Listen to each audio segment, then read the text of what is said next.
This is the 12th testing video for my NEA on generating and solving mazes. This video will cover tests 93 through to 96, which concern attempting to resave a since solved maze. There's some setup to these tests, which we will begin now.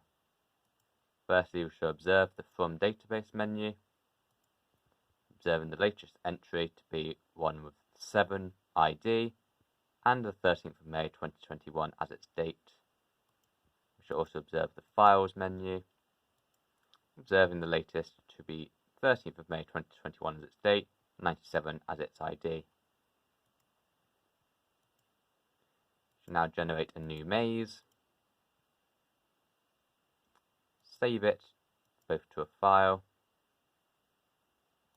and to the database, solve it,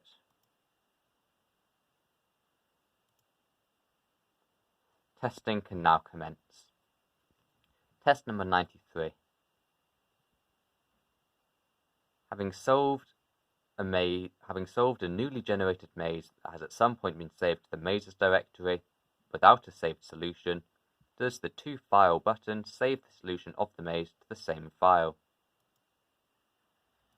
Saving.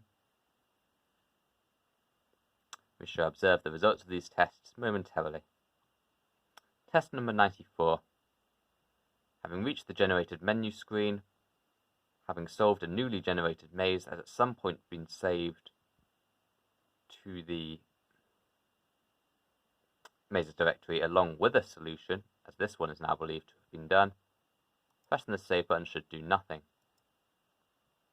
When we return to the Files menu, we would expect to see one new button there, which will open up a maze like this with the solution present. We will not expect to see a second button. We shall observe the results of these tests momentarily. Test number 95.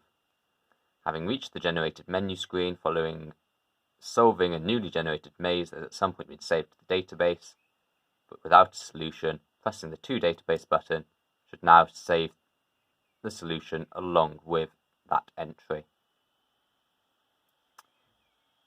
Test number 96. Pressing the To Database button again at this point should have no additional effect. Checking the From Files menu, we see one additional button. Opening it gives us the maze wanted. Test number 93 and 94 are a success. For the From Database, we see one new button. Opening it, tests number 95 and 96 are a success. This concludes the testing video.